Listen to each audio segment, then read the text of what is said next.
Hi, it's Danielle. Welcome to my perfume journal, where I document my love of perfume. How are you doing today? I hope you are having a really good week.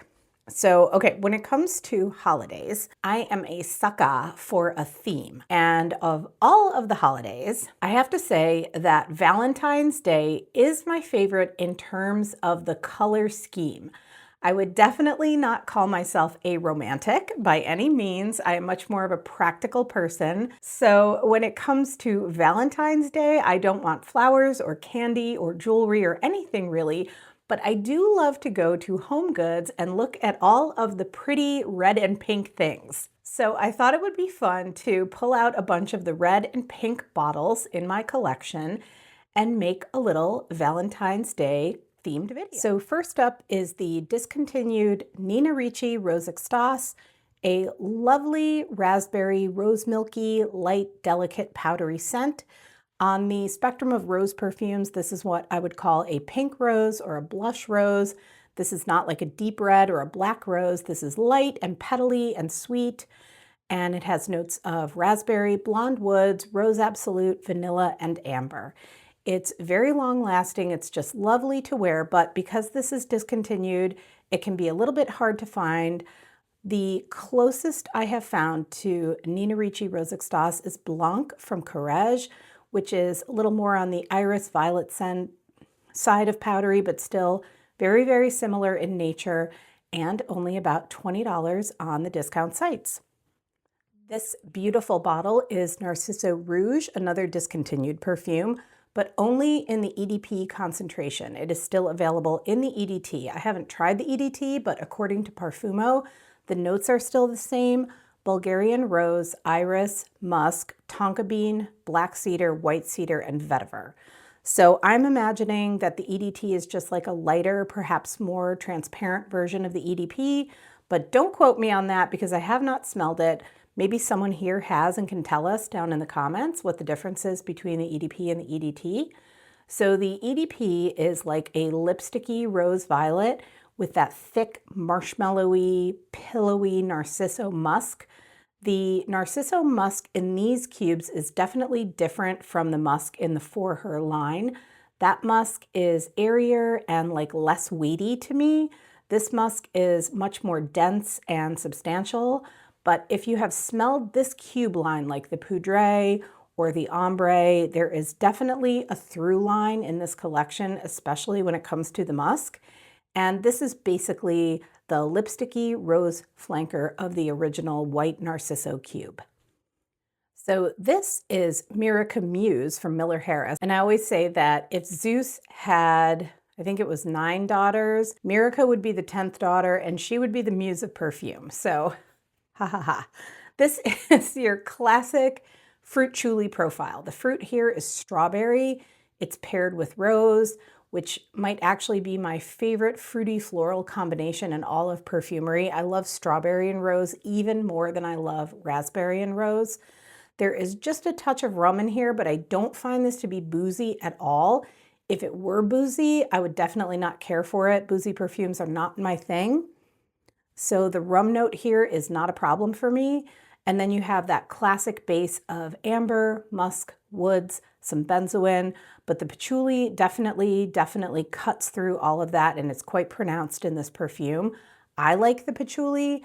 I can see how it might be a turnoff for others who don't love patchouli or don't love a fruit chuli. But one of the things that I really love about this line of opaque Miller Harris bottles is that they have managed to match the smell of the perfume just about perfectly with the color of each bottle. So this little egg is the original Agent Provocateur perfume, one of the perfumes in the AP line that you can still find at discounters at a pretty good price. This is actually not my favorite of the Agent Provocateur line by far, but it is still a very serviceable floral woody musk. So all of the perfumes in the AP line have a bit of like a retro boudoir kind of vibe to them. This one is the most basic of the bunch. It's a bouquet of mostly rose, jasmine, gardenia, magnolia. There's some ylang-ylang in here with a hit of aromatic green up top from some coriander. And then it has that like classic woody musky base. but the woodiness in here comes from vetiver rather than like cedarwood or sandalwood, so it's a little bit drier and grassier. I might end up moving this one on too, but for now, it is still in my collection. It's kind of like a placeholder for perfumes from the early 2000s, which I think was a really spectacular time for perfumes. So this is the lovely Felicia Roses from the Happy line by Chopard. This is the fruity floral of the three. I think there are three in the line. There's Bigoradia, which is like a citrusy orange blossom. And then there's Lemon Dolce, which is like a lemon bar gourmandy kind of a scent. So this is a raspberry rose, that heavenly combination that works so nicely together, especially because in this one, the rose is like a damask rose. It's all pink and delicate. And then there's some citrus in the opening from grapefruit, which always I think works well with rose. And then there's just some nice soft cedar and tonka in the base. This is just light and bubbly and optimistic, and I think the bottle is so pretty. It's just like a little jewel of a vessel, and this is an absolute bargain. It goes for around $14 on the discounter sites. So next, just barely fitting in the frame, is Curve Crush. This is like a nostalgic millennial favorite from 2003 by Liz Claiborne.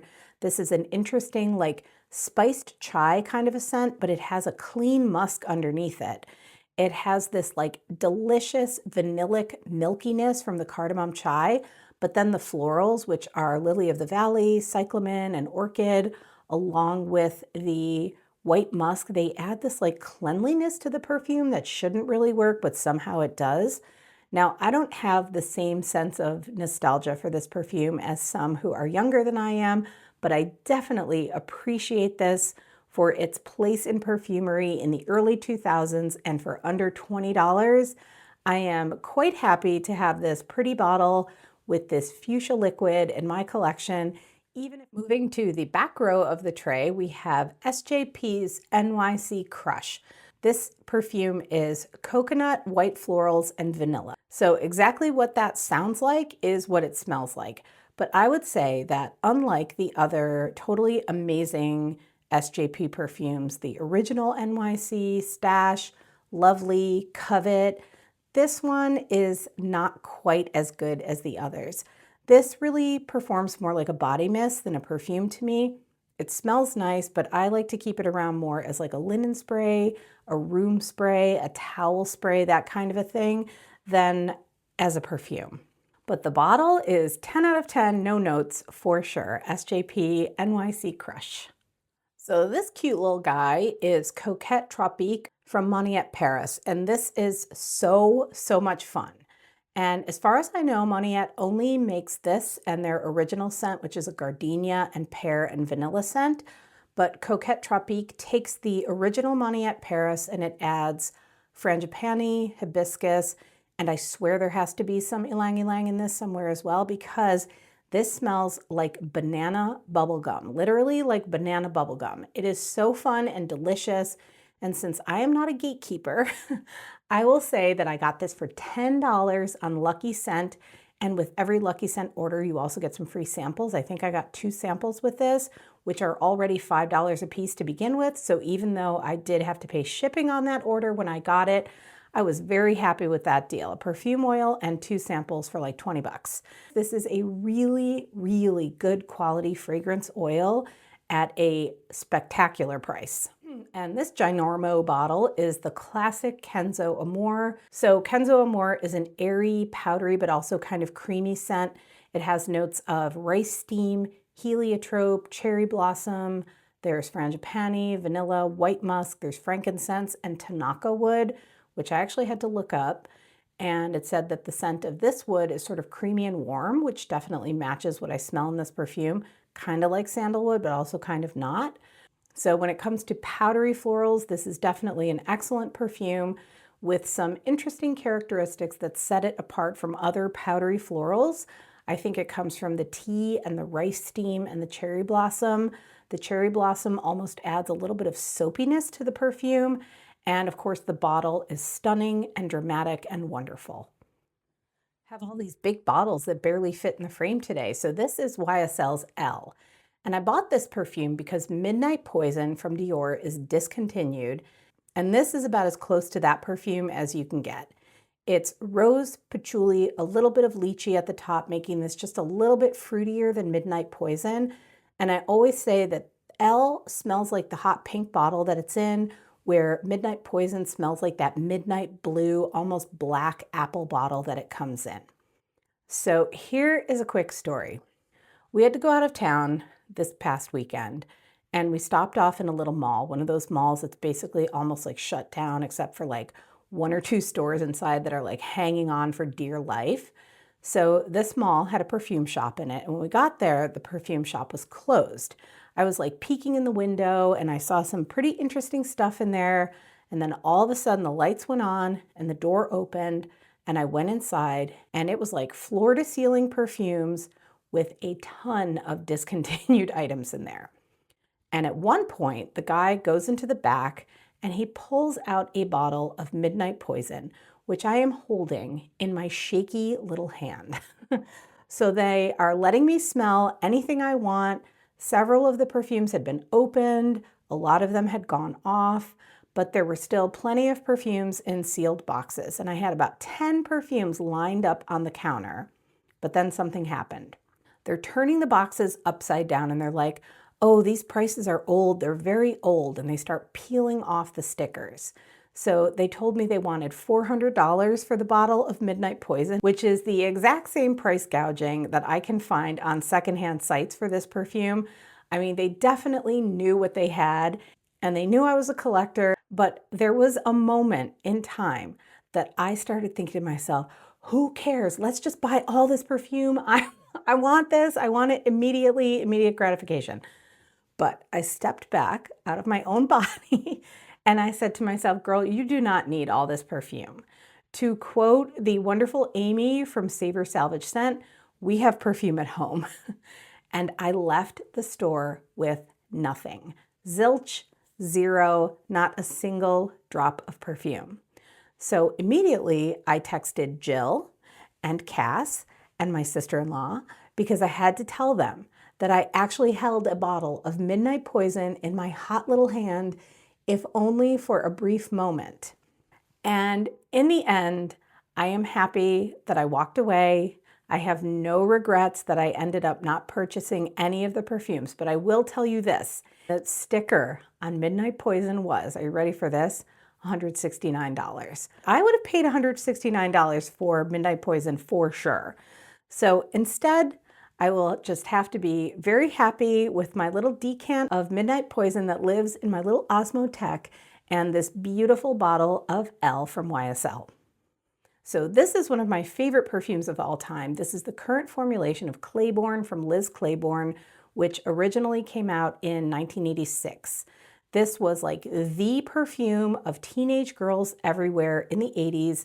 It came in 3 sizes, all in primary colors. There was a yellow triangle, a red triangle, and a blue triangle. This is a green floral, but I would say that by today's standards, this kind of borders on a chypre, but back in the day, this would have been considered more of like a light, fresh floral. And the thing I love the most about this perfume is the marigold note. Marigold was more of a popular note in perfumes in like the 70s and 80s when green florals were everywhere. And marigold to me gives like a green spiciness to a perfume that I really love. And that marigold scent is what I remember the most about the sillage of this perfume when it was at its most popular. I do have an older bottle of this perfume in its original formulation, and there is real oak moss in the base, and that real oak moss is exactly as wonderful and magical as you would imagine it to be. But I do think that the current formulation of this with the synthetic oak moss is perfectly fine and still what I think is one of the most wonderful perfumes from the 1980s. And finally, for my collection of red and pink bottles is Prada Candy Gloss. So to me, this perfume smells exactly like a cherry Bonnie Bell lip smacker, but the big fat old ones that like one of the kids I went to elementary school with used to actually eat. It definitely has like a plasticky quality to it, the kind of plasticky quality that I love in a perfume. It's what gives it that lip smacker kind of vibe. And I also think that this perfume is a great example of when a flanker is just as good, if not better, than the original. I actually prefer Candy Gloss to the original Prada Candy. The notes in Candy Gloss are cherry, blackcurrant, peach, orange blossom, heliotrope, musk, and benzoin. And the original Candy has caramel note. So replacing that with the heliotrope and the fruits is, to me, just right because it does have the same musk and benzoin that's in the original that I really do love. So I think this is a good perfume to end on for Valentine's Day, Prada Candy Gloss. So there we have some pretty perfumes from my collection in red and pink bottles. Just looking at these is scratching the Valentine's Day itch for me, so I will refrain from going to HomeGoods and buying a bunch of red and pink crap that I don't need. So thank you so much for watching and for spending your time here with me and for chatting perfumes with me in the comments. If you are someone who enjoys celebrating Valentine's Day, I would love to hear what you will be doing, and I wish you a very wonderful and special weekend, and I will see you in the next video. Bye.